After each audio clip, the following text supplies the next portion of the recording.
السلام عليكم ورحمة الله تعالى وبركاته، تحياتي للجميع.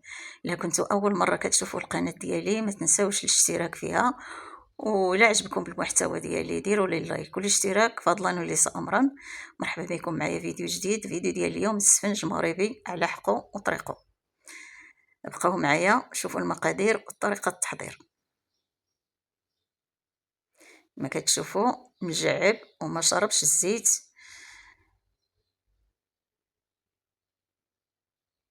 والطريقة ساهلة دغيا غتوجديه. انت كتوجدي في اتاي والسفنج ديالك راه كيطيب دغيا دغيا.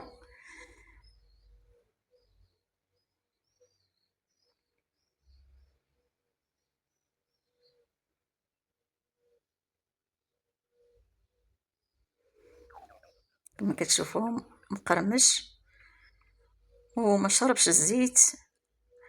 يلا ونبداو، بسم الله والصلاه والسلام على رسول الله. عندي هنايا كميه ديال الفورس اولا الدقيق الابيض، عندي 2.5 زلايف مع 2 كيسان ديال الفينو. الزلايف ديروا باش ما بغيتو، انا عندي زلافه كبيره شويه. والفينو ضروري البنات تخلطوه مع الدقيق ديالكم باش كيجي شويه، ما كيجيش شارب الزيت وكيجي ما يقهمش وما يضرش في المعده. عندي هنا معلقه كبيره ديال الخميره الفوريه، معلقه كبيره.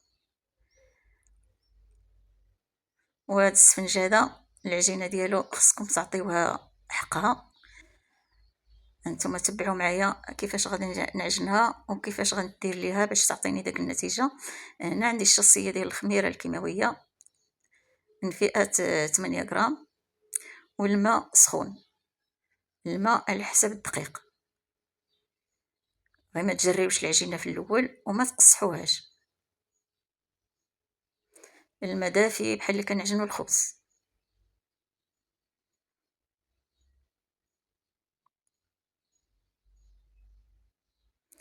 جمعوها غير بشويه ومن بعد لقوها بيديكم. اللي عندها العجانه تعجن فيها، لكن السفنج كيخصو اليد.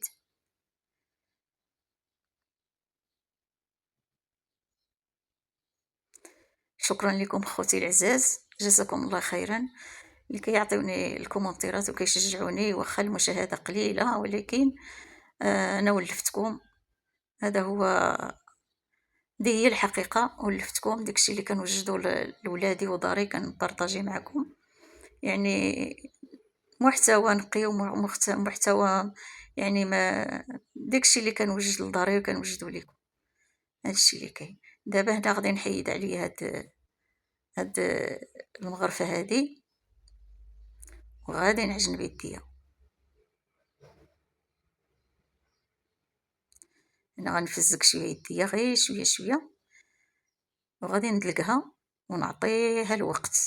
انا خليتها مرتاحه راه اكثر من ساعه، وكنرجع عندها كل شويه، كنرجع عندها كنخبط فيها حتى عطاتني واحد النتيجه هانتوما غادي تشوفوها.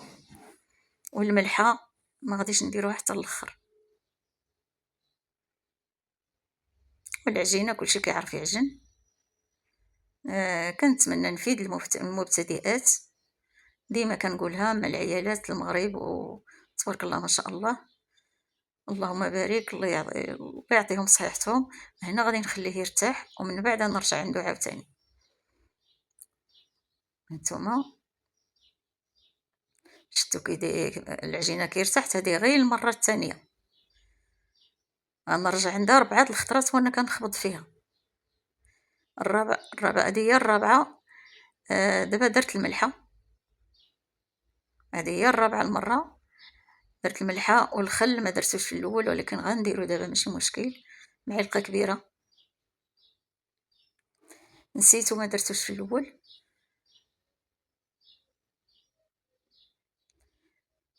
هانتوما دابا الخبيط، هاد السفنج هذا خصو الخبيط.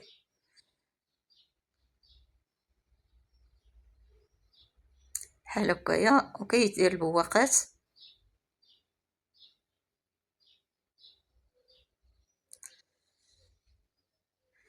العجينه غيعطيوها الخاطر وخليوها ترتاح.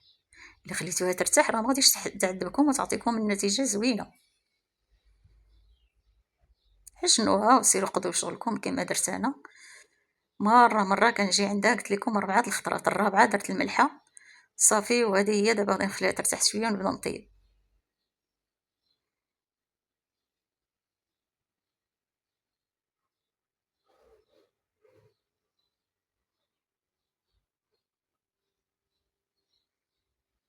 هذه هي العجينه ديال السفنج.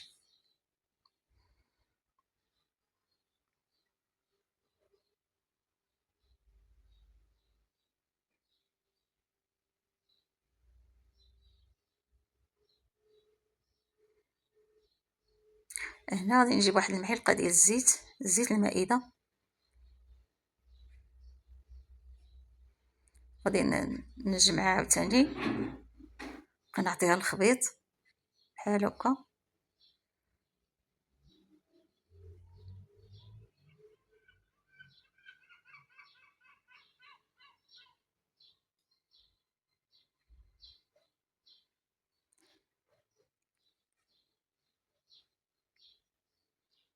صافي غادي نخليها ترتاح المره الاخيره.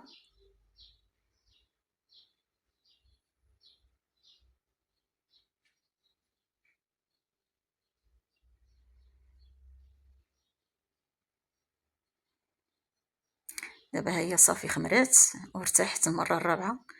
دابا غادي ندهنها بشويه الزيت وندهن داك طاوله العمل. نوري لكم الطريقه اللي كندير السفنج ديالي.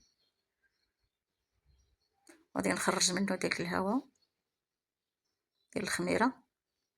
نتوما كتشوفوا البواقات تبارك الله.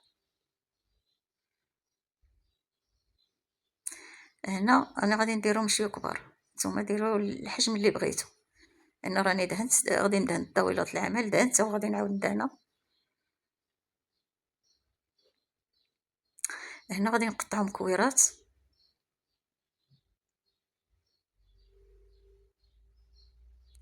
بحال هكا، بحال اللي كنقطعو الكويرات ديال المسمن.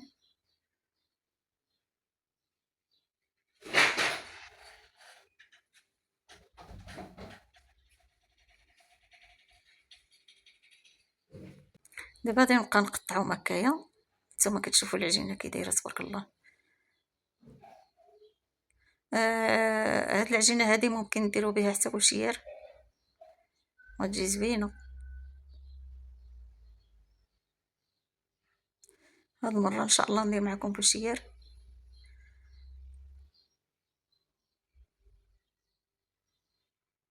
صافي انا بديت كنطيب البنات. ها هو السفنج ديالي ما شاء الله تبارك الرحمن. هنا كبرتهم شي شويه وما كنديرش انا داك جوج مقالي، مقله واحده. ما تسخنوا الزيت مزيان في الاول، ولكن غتبقاو طيبوا نقصوا البوطه، نقصوا باش ما تحرقش السفنج ديالنا من برا ويبقى عجينه من الداخل. هانتوما الطريقه اللي كندير السفنج ديالي. هنا كنعطيه داك الثقب ديالو هنا وكيجيني زوين. هانتوما بغيت تعرفوا البنات الا ما قديتوش تهزوه بحال هكا كما كنهزو انا، جيبوا ورق المطبخ قطعوه على حسب السفنجه ديالكم صافي وتبقاو تجيكم احسن.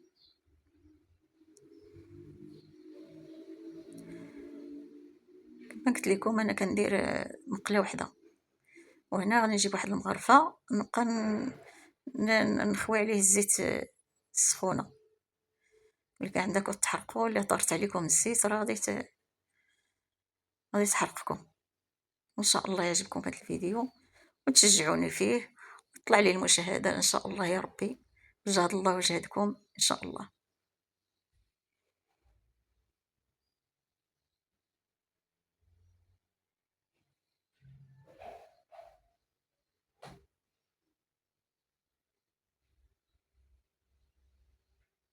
ضروري هاد العمليه هذه بهاد المغرفه هذه ضروري منها.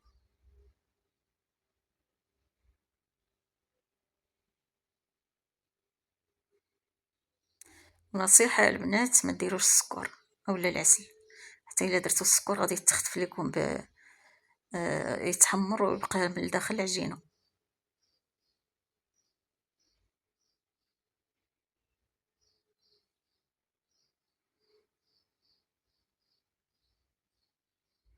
ونقصوا البيض البنات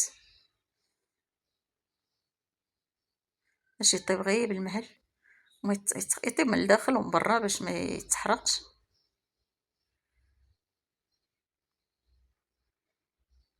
هنا غادي نمشي نوجد الاخرى. ساهله هاد الطريقه هذه سهله، كيجي السفنجه ديالنا مقاده. الاكثر هي اللي درتو على الورق المطبخ.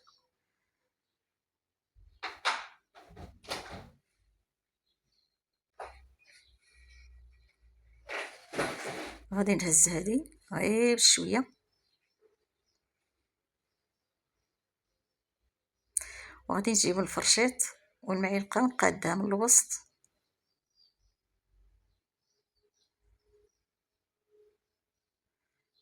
هانتوما شوفوا العجينه مبوقه تبارك الله.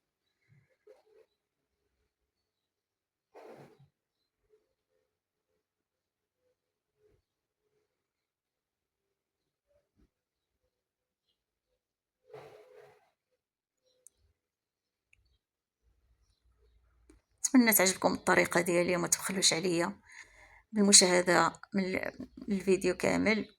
والطريقه ديالي زوينه والسفنج زوين وخفيف ويعني ما هاش الزيت بزاف. ما تنساوش اختكم داك اللايك، الله يجزيكم بخير، شي كومنتور زوين بحالكم العزاز الغاليين. نتلاقاو فيديو قادم ان شاء الله، واللي بغى شي حاجه يكتبها لي في الكومنتير وانا على راسي وعيني وغادي نوجدها ليه. نتلاقاو فيديو قادم ان شاء الله باذن الله.